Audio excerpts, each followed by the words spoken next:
Welcome to AMP, the platform for age group multisport athletes to showcase their journeys.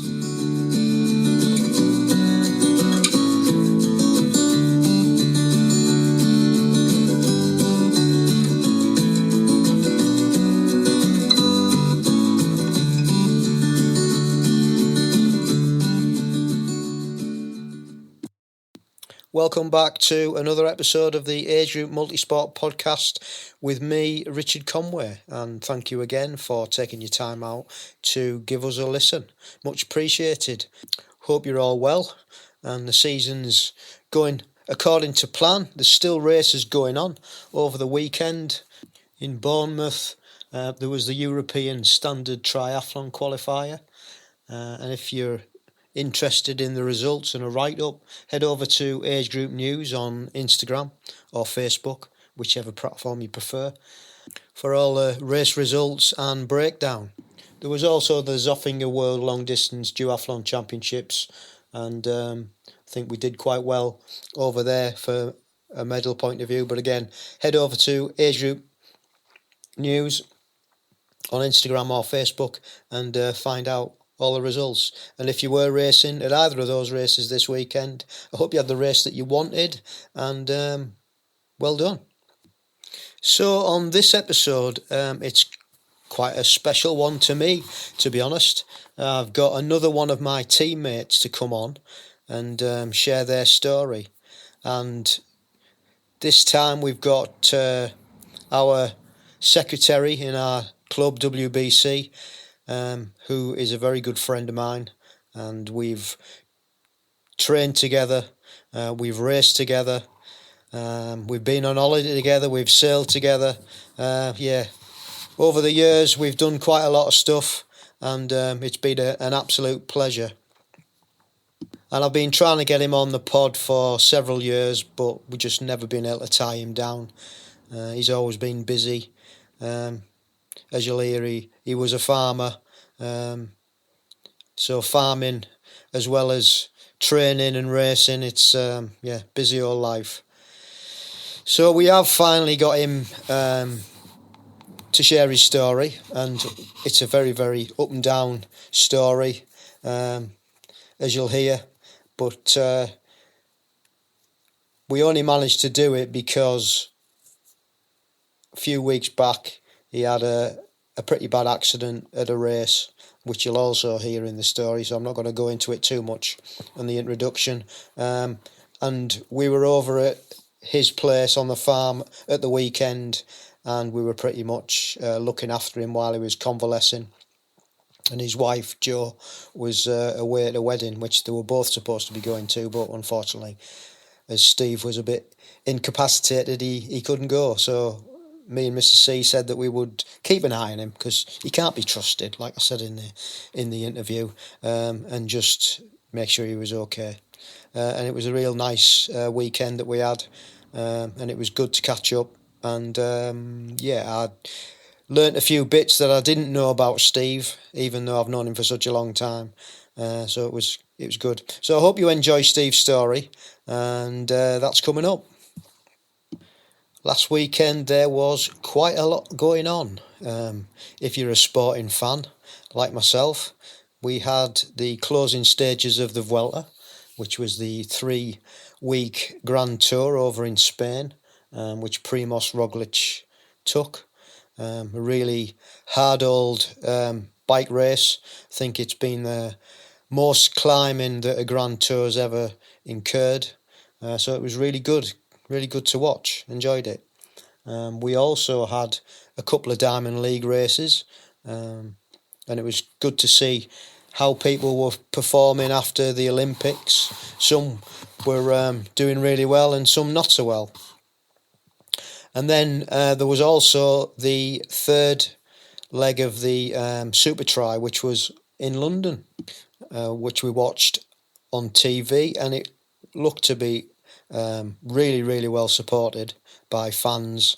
And young Harry, who we had on the podcast as one of the next gen athletes trying to qualify, he was a volunteer, and he was right by transition, and he sent me a few videos actually of him filming the athletes coming round as they were going into the water. So that was pretty cool for Harry. So well done, Harry, for volunteering. I think he said it was his 3rd year that he's done it, so brilliant, great experience. And it was some really great racing, really exciting to watch, as they always are. And it was great to see Georgia Taylor-Brown take the win on the ladies' side, and Hayden Wild took the win on the men's side. Not such a good race for Alex Yee again. He seemed to be having a few issues at the moment.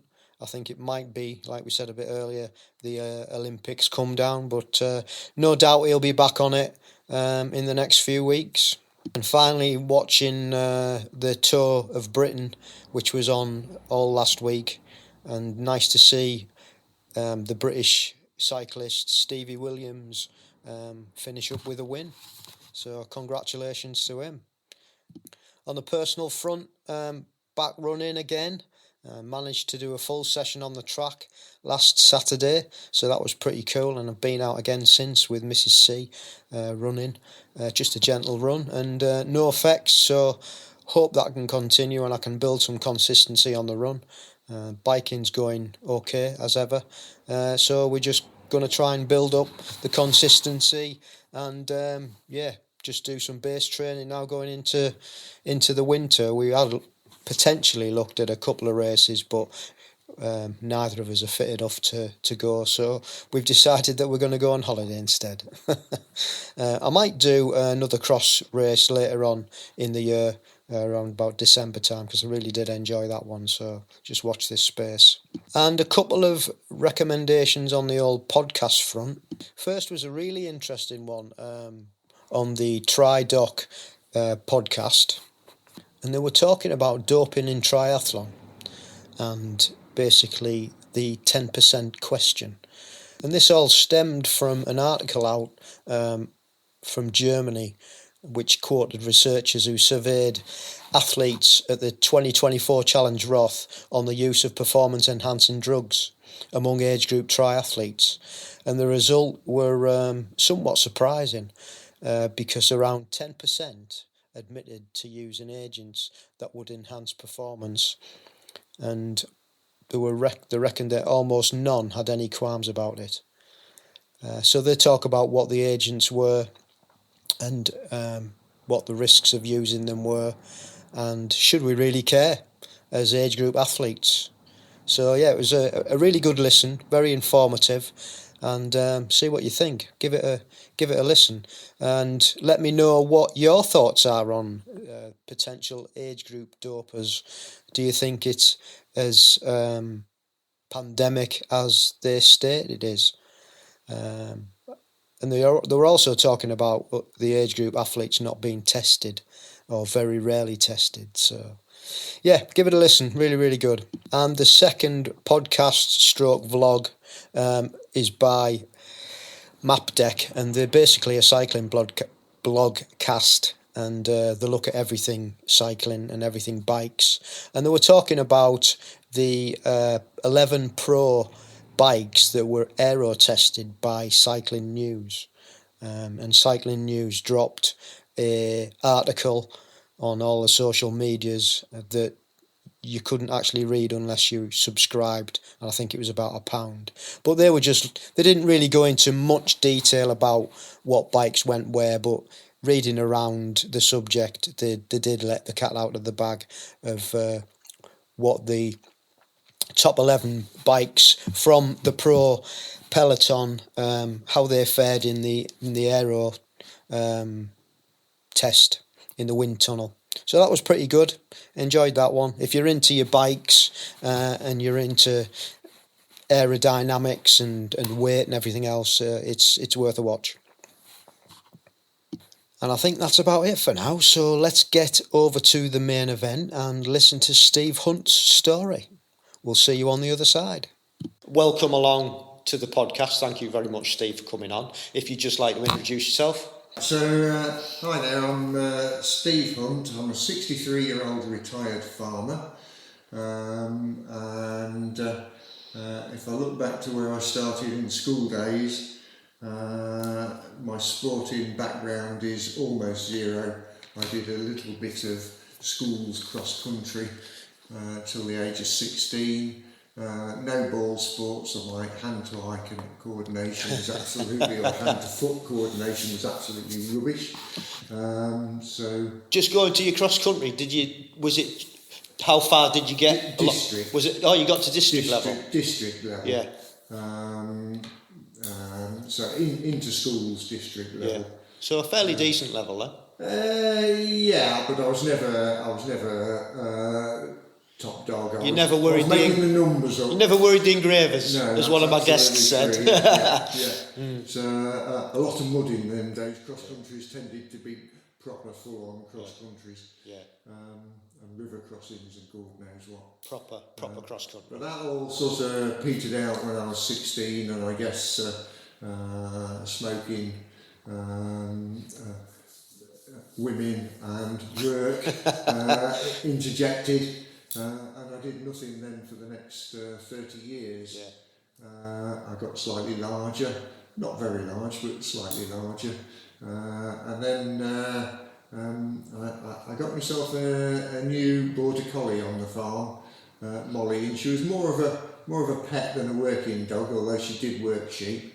And I thought, well, how the hell am I going to exercise this dog? I'll start running again.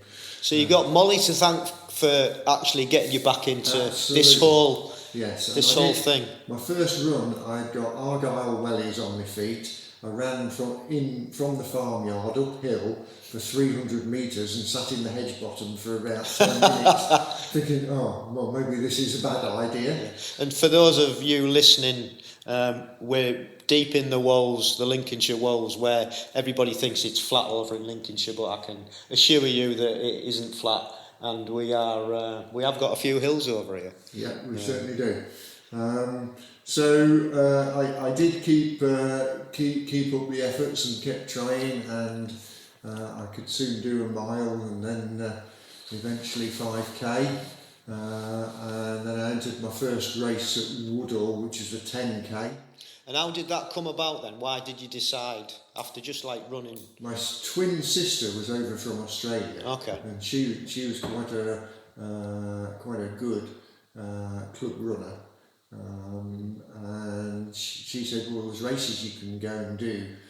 I had no idea at that time, and she looked one up for me and says there's Woodall coming up, so off I went. She'd returned to Australia by then, and I trained as best I could. And did she give you any pointers on training then while she was over? No, she showed me some stretches and that sort of thing. Do 3 or 4 runs a week, and don't overdo it, but do a bit of a mix, some longer runs, some shorter interval-y type stuff, but just do what you are doing. Yeah. And I can't remember my precise time at Woodall, but it was 48 minutes and something for a 10k.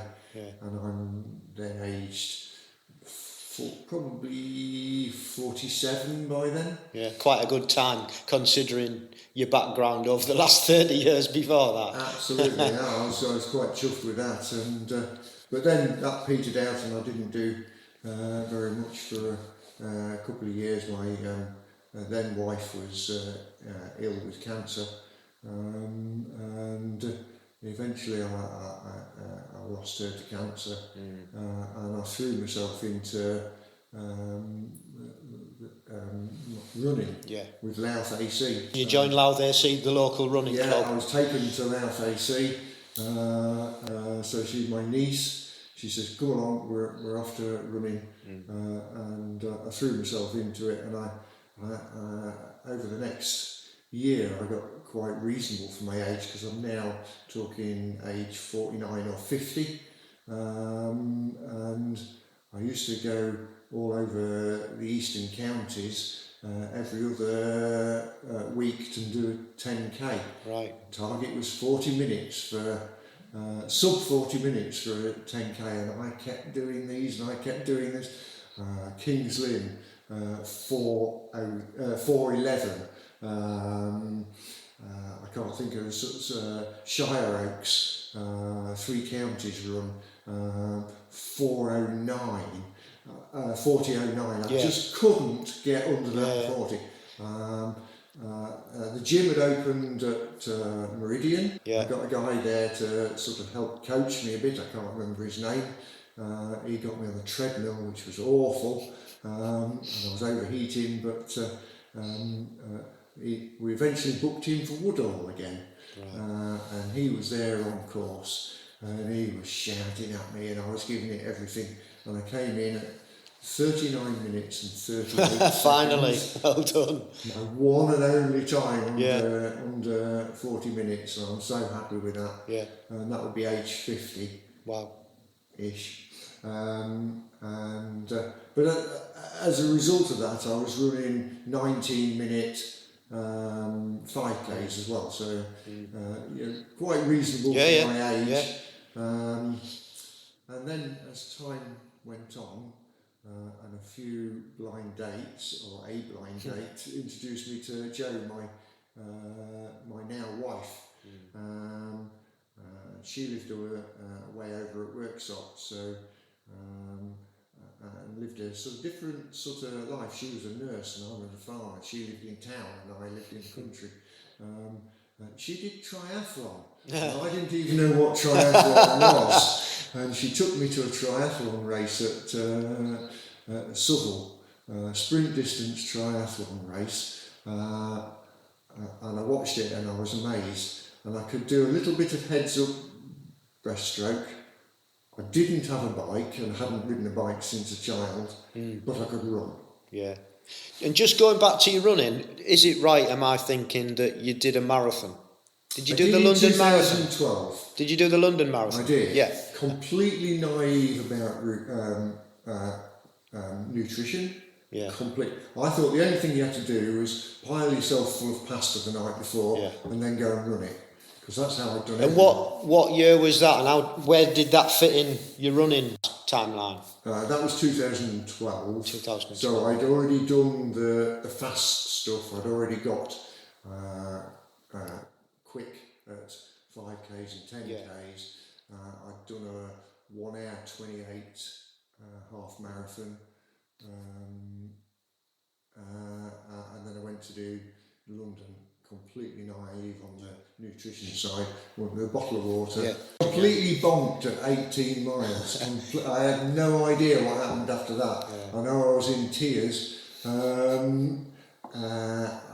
remember going up Birdcage Walk and I could barely put one foot in front of the other. And basically my pace had been sort of 3 hours 15, 3 hours 20 pace, and I came out at 3 hours 41 and swore I'd never do a marathon again, and I never have. Jo came in a couple of hours later and found me asleep on some steps on embankment. So that was, you'd met Jo before that? 2000, spring of 2011. Right. Yeah. And she said she loved the marathon, would do it again, but she never has. Never has, yeah. So going back to you, Jo went and did a try. So that was at Southall, and I can't remember whether that was the spring Southall or the autumn Southall, but whatever the next one was, and I suspect it must have been the autumn Southall race. I did it on a hybrid bike, breaststroke, hybrid bike and run, and I can't remember my position. But it wasn't too bad. I did a sort of 8 minutes 30-ish swim. I did the bike in whatever. I had knobbly tyres on the hybrid bike, which was a steel bike. But I made up for it on the run because I did a 19-minute. So it was respectable, and it got me hooked. And was that before the club was formed? How did that fit in? I think the Triathlon Club came around about that time. Yeah. I think it was. But you'd done the triathlon before you'd got involved with the club. Yes. Yeah. And then over the next year or so, I went through a series of sprint triathlons. I did them all. At the time, there was Woodall, there was Southall, there was, what was the other one? Woodall, Lincoln. Those were the three, is that right? Yes, there was. And then there was Louth and Skeggy. And then anything else that popped up. I did Drax, Brig. Yeah. Oh yeah, Brig was the other one that's not too far away. Yeah. Kept doing them, but they were all pool-based sprint, and I was still breaststroking. Yeah. And eventually they convinced me that I needed to do some crawl.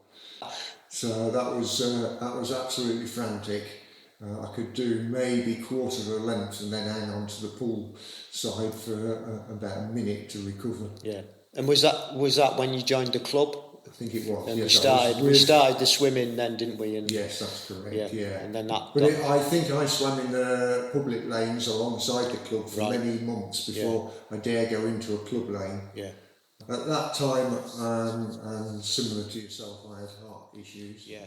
Mine were different to yours, but so that really took out 2013. Was just do a bit of training when I could. Yeah. Then they sorted me out in 2000. And just for everybody listening, you've mentioned the heart. What was the issue? I had atrial flutter and atrial fibrillation, which is very fast heart rate or a very irregular heart rate. And they did what's a double ablation, so they basically cauterized the nerves that were sending the wrong signals around my heart. They cauterized them, which was fine during the operation because it was I was under completely. But when you wake up, you find out the inside of your heart's all been burnt. Yeah. God, that hurts. Yeah. So it's been 100% successful. You've not had any issues with that since. No. But you have had other issues that we will come on to in a little while. So, I mean, recovery from anything like that, as we both, like you said, as we both experienced, it takes time, doesn't it, to get back. And also, not just like from a physical point of view, but from a mental point of view as well. You're going through that now, again, which we'll go through that a bit later on, but getting your head round what you can and can't do, it can be quite a task. I don't think I was ever as fast after that. I can't get my heart rate up. 60 is the ceiling. I cannot get it higher than that, and I think that's a limiting factor to me. Yeah, and on the same token for me, because I'm on the medication, my heart rate, which it slows the heart rate down, it's not a true heart rate, so I can't go off heart rate when I'm training because there's a variance between 15 and 20 beats. So you've got to adapt, haven't you? I run on feel. Yeah, and I run on, if I'm running, I look at pace, and if I'm on the bike, I look at watts. Okay. So I don't ever look at heart rate very much. And I can't see because I'm long-sighted, so I can't see short-sighted. So I tend not to be able to see my watch. Yeah. So I just really run or bike on feel. Which is good. Not many people do that these days because with that glued to our watches, as you well know. Again, which we'll come on to. But so how long after you'd had your operation were you laid up, and what was the process getting back into training? I can't remember, but I would say I was trotting round within the month. And back into doing some stuff within 6 months. And once again, I continued mainly doing pool-based sprints locally. Because that was the thing, wasn't it? That's what we did. Absolutely. I mean, and in that time, I developed from breaststroke to front crawl. So there were races where I would start off doing front crawl and finish doing breaststroke, or maybe throw in the odd. And suddenly, at some point during that, I transferred completely over to front crawl. But having been a non-swimmer like we both were, it takes time, doesn't it, to get into that, ability, I suppose, and then building on that. Because swimming's, like I always say on this podcast, it's so technical, and if you haven't had a background of it, it's the hardest of the three to try and get right. And also during this period, I sort of transitioned to, firstly I jumped on Joe's hybrid bike because it had what I thought were race tyres because they weren't knobbly. Yeah. Again, it's progression. Yeah, and then I think an aluminium race bike, and then splashed out and bought my own carbon giant. Yeah. All singing, all dancing.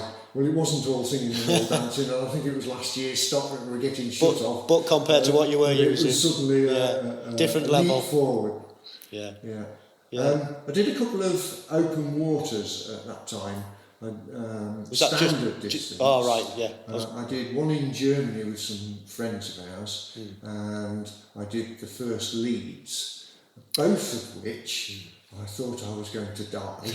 So from pool to transition to open water, obviously that's a massive difference, as we all know. What was your process? Obviously, you've got to get a wetsuit, and then you've got to get in and all that. So how did that go? We were going to do some open water, so Joe just ordered me up a wetsuit online, and it arrived, and I stuck it on. She says it fits, and off we go. Yeah. So I didn't put any input into this at all, and I now have a wetsuit. And off we go down to the water, and off we set off doing front crawl. Where did you go? Can you remember? Was it at activities away, or was it? I imagine we went to activities away for the first time. It's Lincoln area. It's a loop, so it gives you an idea. But I can't actually guarantee that is the case. Yeah. It may be that I just rocked up at Leeds, or no, you wouldn't. Surely you must wouldn't. have gone in the water somewhere before then. Yeah. But I do remember both in Leeds and Germany reverting to breaststroke and thinking, oh no, you don't need the safety boat, you can make this. But again, that's not uncommon, is it? Because even if you've transitioned from the pool to open water and you've done a lot of open water swimming, when you get to an actual race, it's completely different again, because it's, as we all know, it's like a washing machine, isn't it? Or basically, I think you go out too hard. You've got compression on your chest, you've got water splashing all around you. Yeah, people swimming over you occasionally. And you go into panic. You go into natural panic mode. It's survival, isn't it? Yeah. And I have survived, so that's that's great. good. It's always a good sign. Mediocre results in that, but at least I got into doing some open water swimming. I think by now we've got 2016 and Nottingham sprint triathlon. Somebody said it's a qualifier. I don't know what a qualifier is. I have no idea. So at that point, because people in the club there was rumblings around, a couple of people had already gone down that route. Yeah. So we sort of like knew about it, I think, and we were a bit in awe, I guess, at that point. And it was actually that's not true. It was one of our oldest members in our current club and one of the younger members, from my recognition, correct me if I'm wrong, that had qualified to go to Chicago. Yes. And that, like you, that was the first time out. Well, what's this? Yeah. What's all this but about? I was still naive as to what I was doing. I was just going to a race, and it was an open water race. But I was told, well, it's half the distance, so you're only doing 750 metres. I thought that makes it a bit easier. And they said I had to put £10, pay BTF £10, which they did for me. I think Joe did it for me. Joe did it. Yeah, she organised it. So she'd done all the research for you. Yeah. And you still didn't know what I was. Yeah, you just rocked up. So obviously Joe knew what was going on and who had done what. And off I go. Do this sprint triathlon. Survived it. Came over the line. I think I'm announced as 7th going over the line, and I have a percentage. They tell me afterwards I have a percentage of 107%. So while I didn't get a Q place, I got myself a roll down place, and suddenly I'm gobsmacked. I'm going to be a GB age group athlete, triathlete. And where was that for? What was that? Dusseldorf. 2017. Right. My first. Was that Europeans? European sprint distance. And I was amazed. How could I get that? And I didn't even know I was even qualifying for it. It's amazing, isn't it? And to your defence, you're that busy at that point on the farm doing other stuff, you know. This is just like a distraction, really. This triathlon. I had a And 6-month window at that time when I can train from January to the end of June, and then I'm busy from the end of June harvesting and drilling the crops, and at the end of October into early November I go away for a week or a fortnight's holiday. Then it's Christmas, then I start training again. And that's how it was. So you've got to work all that round. So, like I say, in your defence about the finer detail, you know, it was quite good that Jo was already into it, and she could like point you in the right direction and guide you there. So during this period, 2015, 2016, we'd done a couple of sort of introduction trainee weekends down at Mary Hardwick's Inspire to Try at Manton near Oakham. And so having qualified to Dusseldorf and knew she coached some people, I went to her and said, would she be interested in coaching me for Dusseldorf? And she'd taken a lot of notes on some things that I'd filled out, or we'd all filled out when we went down to see her for the weekend. And she thought I was an independent person that did things not because they were socially right, but because I thought they were what I needed to do. And on the back of that, she accepted me as an athlete. And she trained me up, and we worked, I thought, very well. I think she thinks we worked very well to the Dusseldorf race with a target of coming mid-pack. And we did. That's exactly what we did. You hit your target. target. Nail on the head. It was the end of June race, perfect for me. 6 months into training, bang, race at the end of it, mid-pack. And how was that experience with the kit and everything else? And absolutely superb. and it got you hooked. Yeah, absolutely. I remember, you remember stupid things. As I dismounted from the bike, my shoe clicked off, and I stopped and returned and grabbed it because I didn't want to get disqualified for littering. But yeah, thoroughly enjoyed that. I think I was mid-pack in the international field and mid-pack in the GB team, from a position of being sort of one of the lowly roll down places. So I think I was 20th in the team in theory, and came in with a 10th. So I was happy. 10th in the GB team. So during that year, I must have qualified for the following year, which turned out to be Glasgow, and it may be Glasgow that I qualified at. But once again, it was a roll down place. This time the timings didn't fall so well. Mary was my coach again, but the race wasn't until mid-August. So now I go to the race having done 6 weeks of no training because I've been busy harvesting. I was fitter at the end of June than I had been the previous year, but by race day I wasn't mid-pack. I was now not the tail end, but a long way down the order. And did you expect that then, when you went in?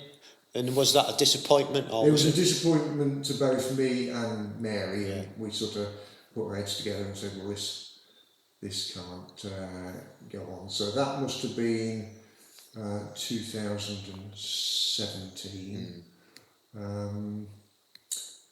But we tried again, and I must have qualified again in 2017, or once again I can't remember where. Once again a roll down place, and got myself a place for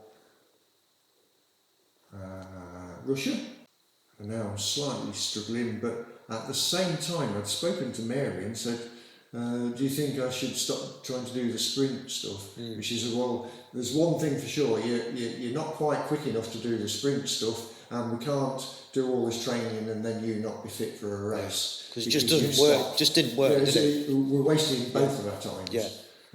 So then you went to try and find races that actually fit into your program and where work took precedent, obviously, and then you could race after that. Yeah. And that generally is longer distance anyway, isn't it? It is, yes. They tend to be. Either early or late. Yeah. Which fits in with you, doesn't it? A lot better. So we did Allerthorpe's Sundowner. Right, I remember that, yeah. Half Ironman distance. Hadn't trained for it.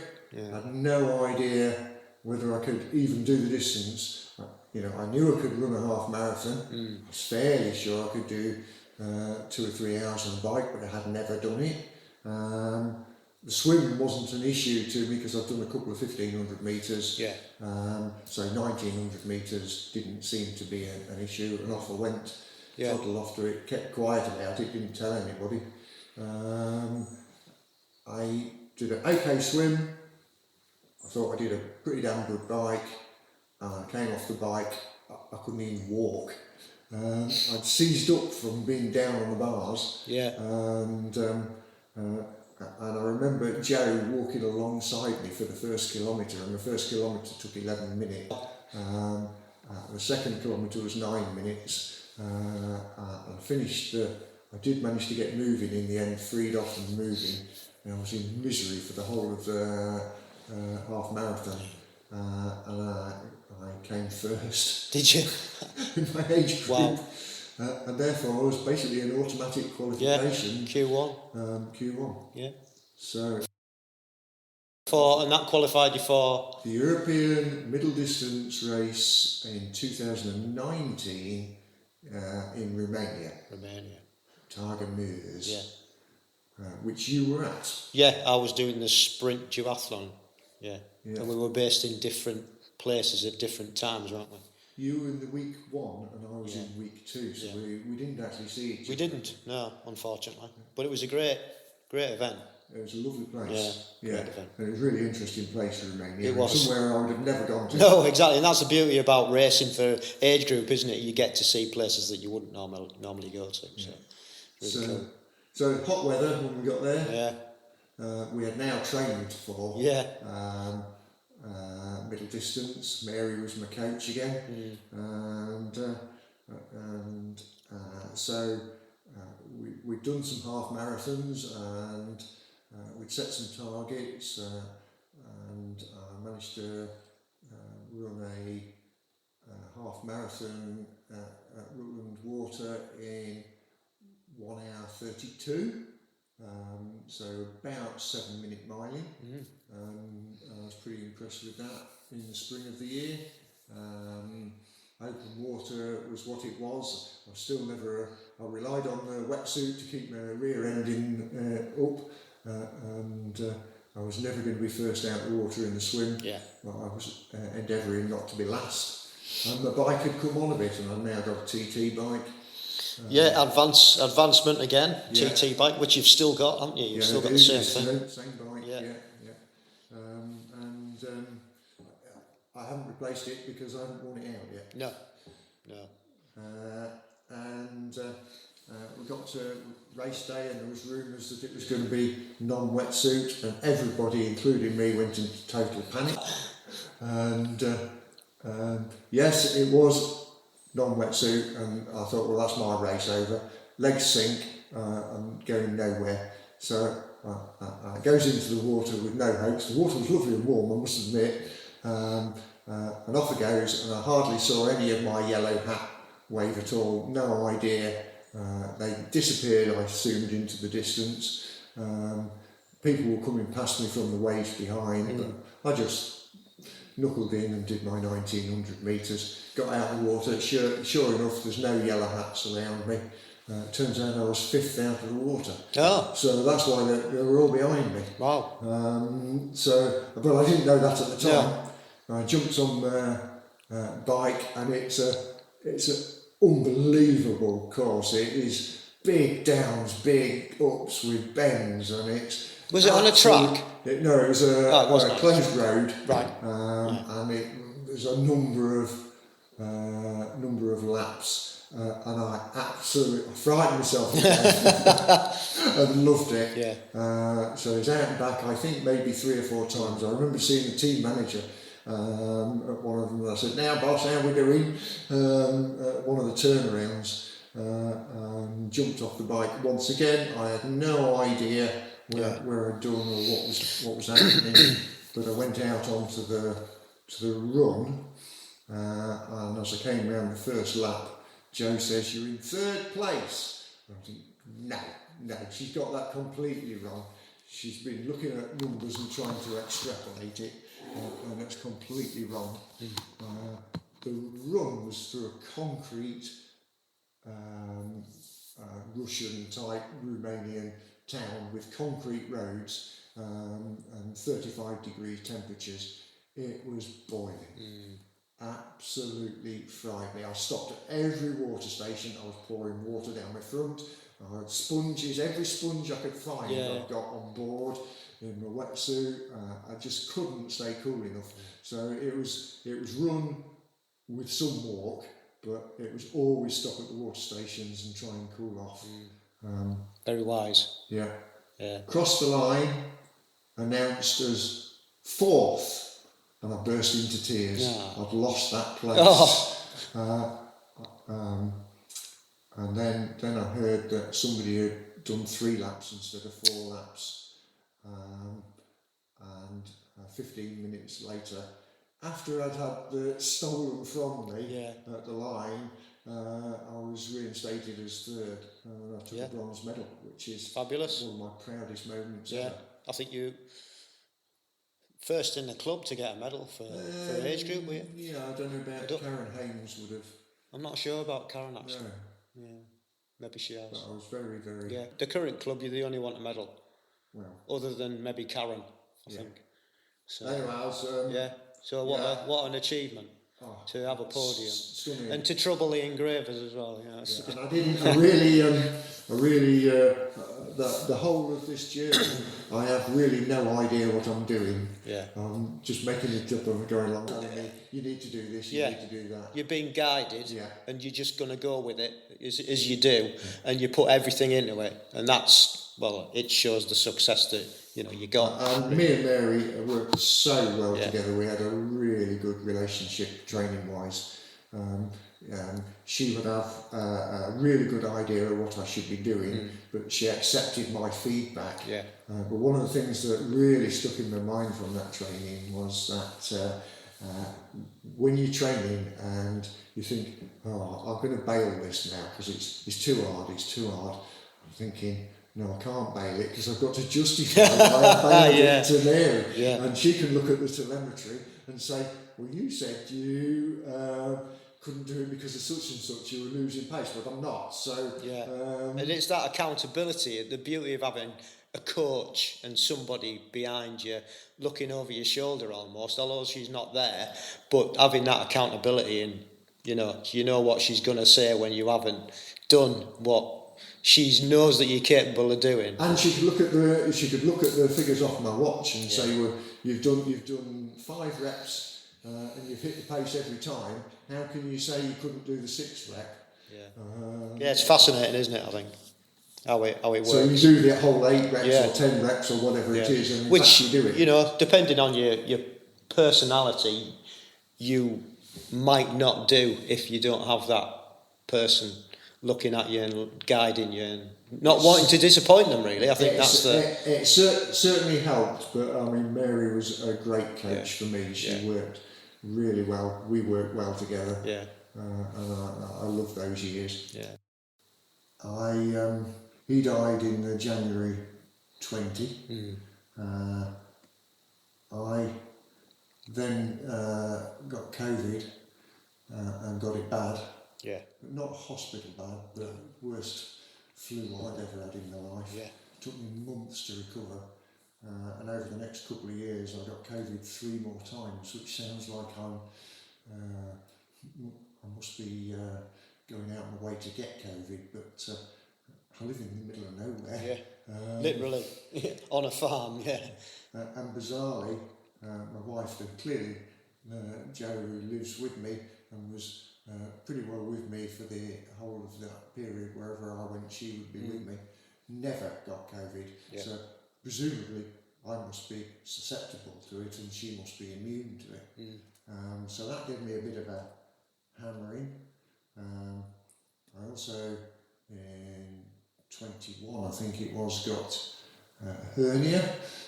Yeah, I remember that. You were going. So it was one thing after another, wasn't it? That nailed the training for a piece, and then I had the op, which then nailed it for another few months till I could get back.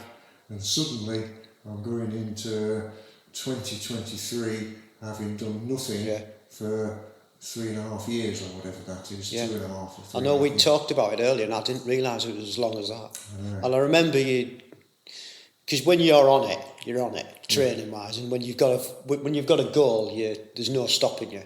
You know, you've got that absolute determination, and with all these things that you've just said, you know, you could see you were a shadow of your former self, and you know, quite rightly so, with what you'd gone through on a personal level with your dad, and you know, with the illness, and it was like you'd just like, you'd lost your mojo completely. You just weren't. You'd turn up and you'd do. I mean, I think the track was great because you were coaching on the track, so you were still involved in that and doing some swimming, I think. But that was it, wasn't it? Really? It really was. Yeah.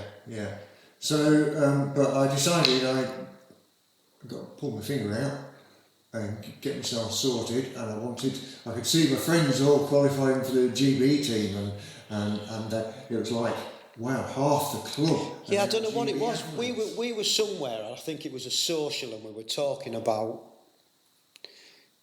what events that were coming up and we were all doing, and I think you suddenly, like, you seemed to get your spark back, and it sort of like lifted you, because we were all hoping that you would, you know, come through and get back to doing it. But it had to obviously be, we were there for support, but it had to be on your terms and when you were ready to do it. So from a personal point of view, seeing that, I think, and I can't remember the actual moment, but I remember us all being together and talking, and then you.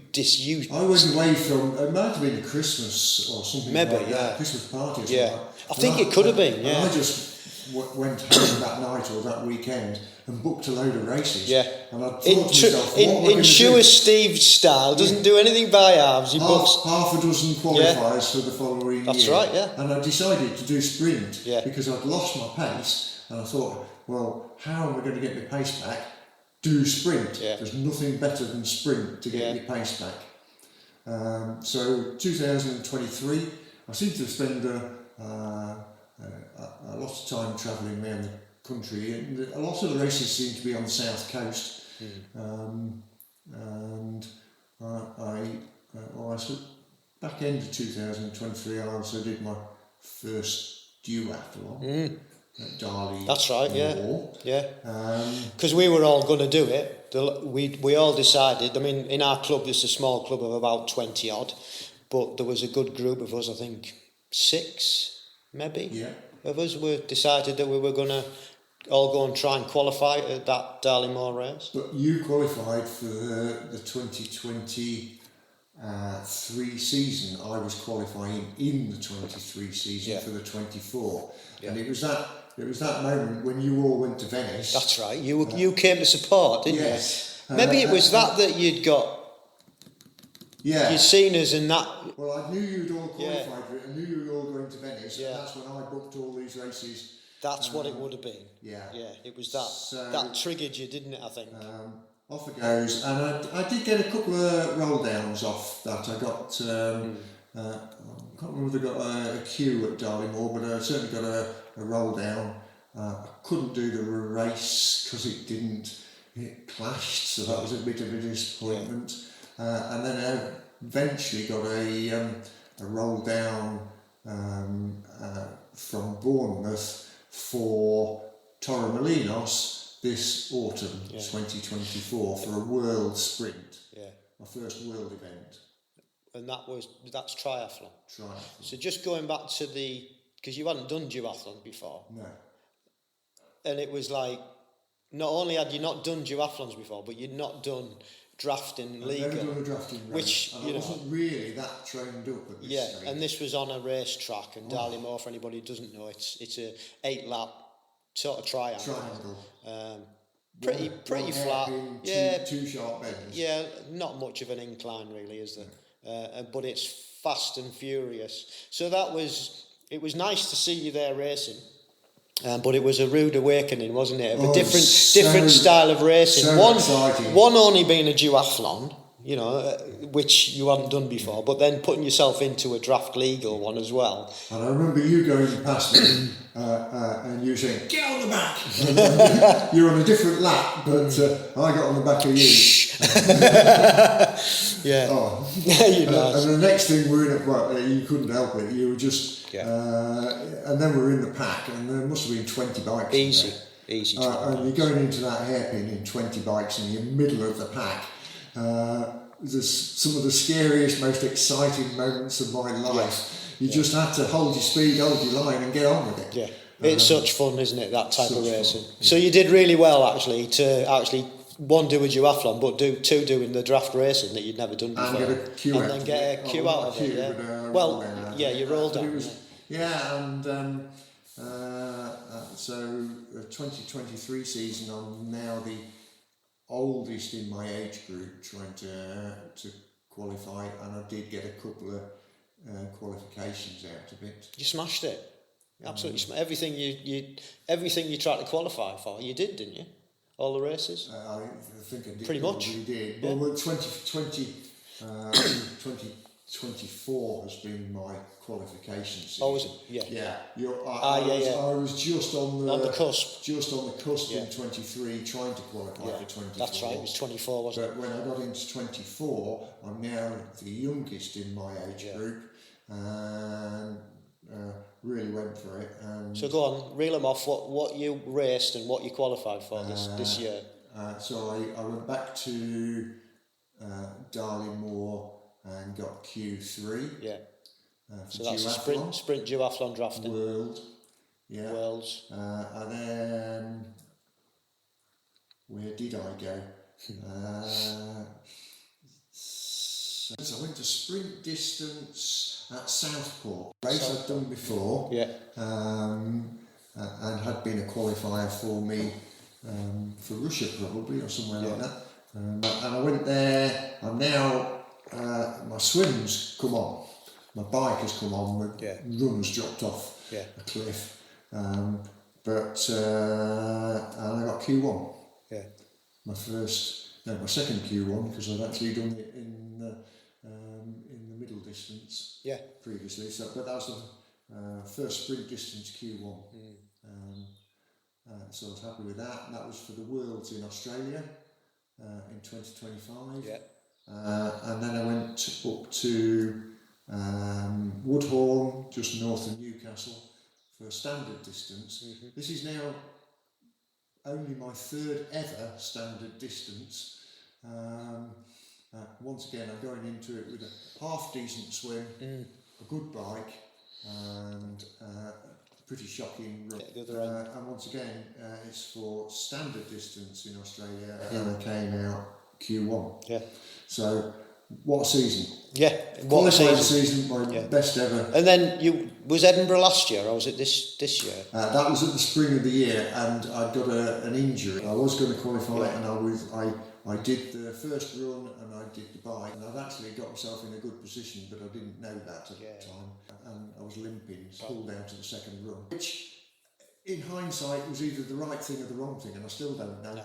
I could have probably limped round and probably would have got a qualification out of it. Yeah, but we'll never know. No, so, but you've done absolutely amazing. Like I say, everything you went for, and that's just down to getting your head down and the old Steve's back training. So going sprint distance has improved, and I know exactly where I've got to improve. It's my run. Yeah. So which will come on. Yeah. You just have to give it time. Yeah.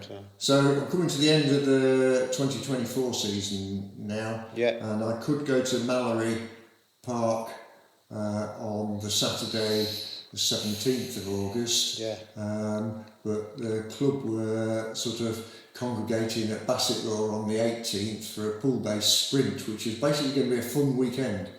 Which we were all going to do, but I couldn't do it because I was injured again, still. And Kate wasn't fit enough. She didn't feel like she hadn't done any swimming for over a year anyway, so she didn't really want to do it.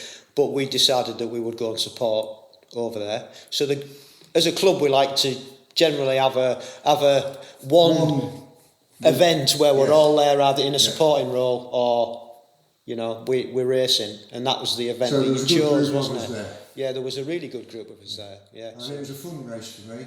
Grassroots, pretty much, wasn't it? It was absolutely pool-based fantastic swim.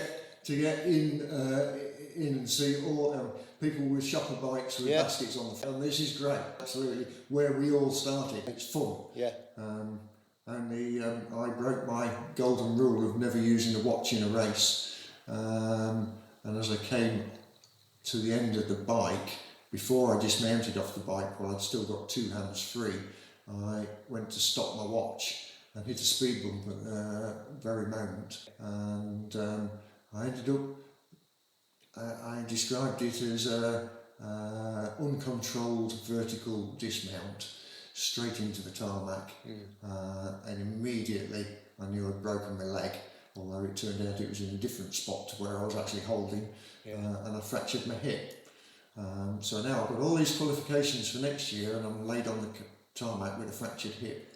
To put that into context, you were coming in off the bike and it was a sharp right-hand turn into a stretch of road to the transition line. 30 metres from transition line? Bearing in mind you're on your TT bike, which isn't the most stable of bikes in the world because you've got the long bars, as everybody knows, and then the short bars, and you decided in your wisdom that you wanted to stop your watch.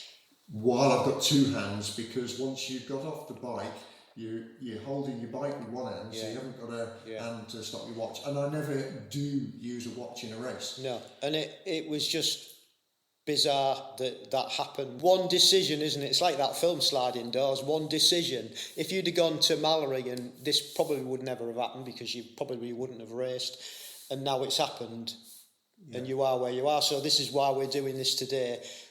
Joe, your wife's gone to a wedding, so we've come over and we're been babysat. Yeah, you've been babysat, to be fair, because you can't be trusted on your own.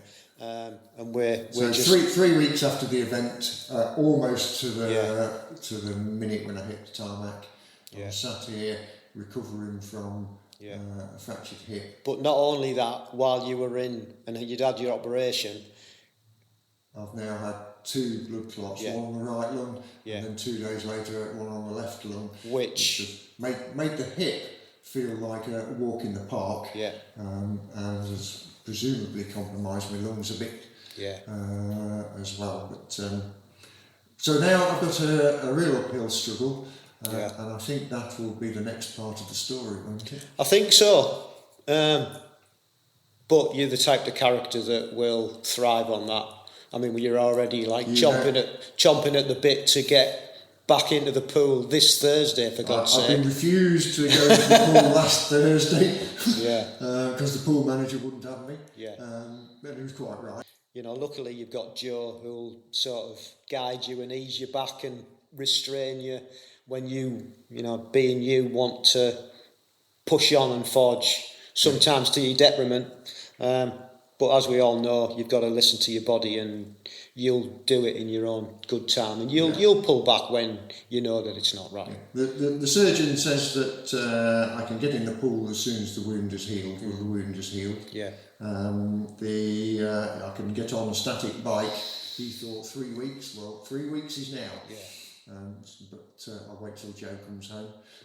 So it's just been really unfortunate that you just got back into it. You did all these wonderful qualifications and for next year, and then this is like happened. But that's life, isn't it? Life gets in the way. I have more time. I am a retired farmer. Oh yeah, we didn't put that one in, did we? You've now retired. I can now really sort of take this opportunity to get myself better.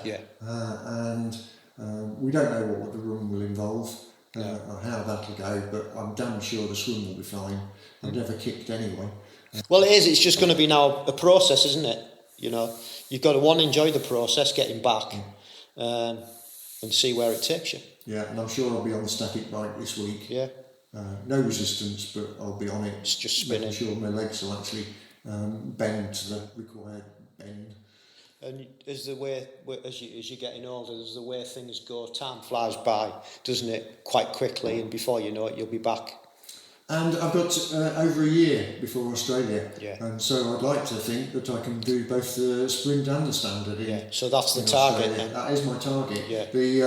The duathlon, I believe, is in June in Pontevedra, so that's my target to get back to fitness for a run race, well, a duathlon. Yeah. But I've got a further 6 months after that, 5 or 6 months after that, before I go to Australia. In a weird sick sort of way, it's come at a good time, because now we're going into the autumn, into winter. You've got that period of time where you're not missing out on anything other than training, and you can recover and then build out, get your base. It should be a period of time when I would have not, you'd have eased completely back on your training before starting to do some base training, probably sort of November forward. Yeah. So and you're still here. I'm still here. Which is, it's a bonus. Yeah. So, pretty cool. I'll be back. You will be back, and it'll be great to watch. And I'm sure you'll come and have another chat with me in a year's time. Yes. And see how we did. Yeah, we will indeed, and see how you're progressing. So, again, as all these are, really, although I know quite a lot of your story, it's a fantastic story. Hopefully inspiring to others to listen to, as they all are. And we'll get on to the quick fire questions. Okay. And the first one is, as always, what's your favourite bit of kit? My favourite bit of kit? I think probably my Carnac helmet, which smacked the concrete so hard, my head rattled round in there, and my first thought before I broke my leg was, my God, that helmet has just saved my life. Yeah. And I'll take full credit for that and Steve wearing that helmet, because we were having a conversation about how Steve could get faster on his TT bike, and we were looking at upgrading his TT bike, and then I just suddenly said, well, have you got a TT helmet? And Steve said, yeah, I've got a TT helmet. I said, well, that's your first thing, put that on. So sure enough, in this race particularly, he was wearing it. Yes. And not that I ever thought he was going to come off and it was going to save him from that point of view, but God, I'm glad I mentioned it. Wow. So I'm going to take full credit for that. So that helmet is now scrapped, so I've got to get myself another. Yeah. Well, that's a good... Yeah. Don't usually have helmets as favourite bit of kit, but I can see why it is. Yeah, you should get that put on a plinth. Yeah. What resources do you use? I know you had Mary, and obviously you'd use Training Peaks, but other things to help you train now? You're not coached anymore, are you? No, I'm not coached. So what resources would you use? I obviously use everything I've learned myself from being coached by Mary. Obviously, the club is a great asset. Wald's Breakfast Club. My wife is lead coach, and she'll spend years telling me what I'm doing wrong in a pool, and it takes me years to take it on board and actually alter. But that's just swimming in it, as we said earlier, technique and changing anything, run, bike or swim. It's hard once you're used to doing stuff.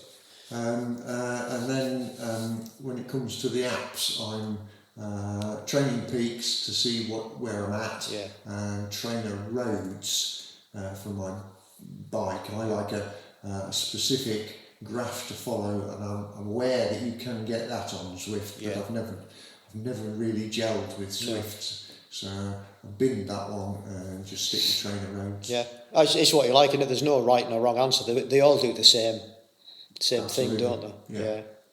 Yeah. So I guess the last question is, what are your short-term goals? Well, I think we know what that is. I'd like to be able to walk without crutches. Just getting fitter, I guess, isn't it? Yeah. And then your longer-term goal, like long-term goal, what's...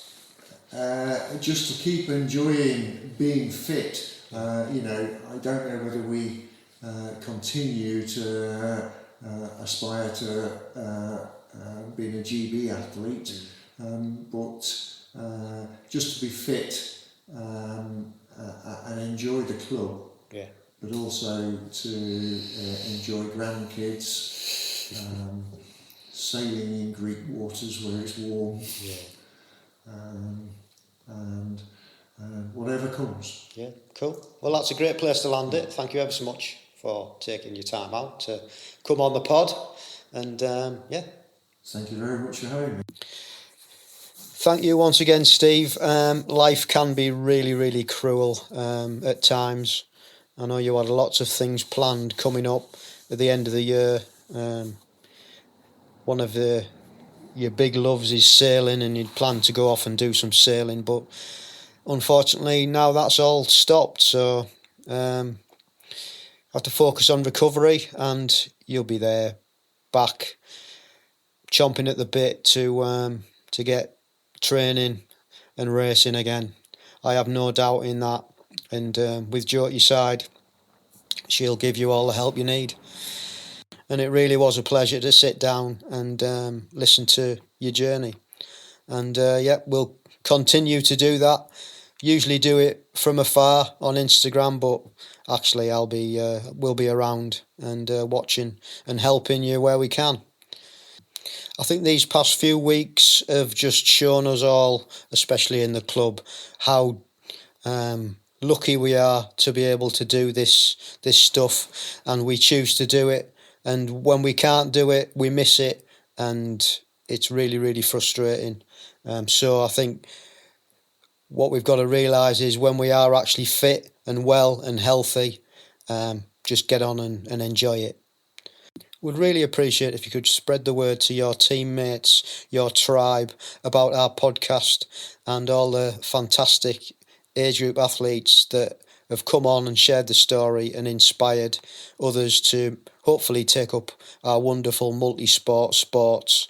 And if you could take your time out to give us a review on Apple Podcast or on Spotify, if that's where you listen to it. If you want to leave any comments, please leave them on there, or our YouTube channel, which is AmpGB. If you'd like to get in touch, please get in touch via our email, which is agegroupmultisportpodcast@gmail.com. We're on Instagram at amp_1967. We're on Facebook at AmpGB, and we're on X, formerly Twitter, at Agegroup Multisport Podcast. So that's about it for now. Hope you've enjoyed this, and I hope you join us for the next one. Don't forget, stay safe, keep training, and love the process.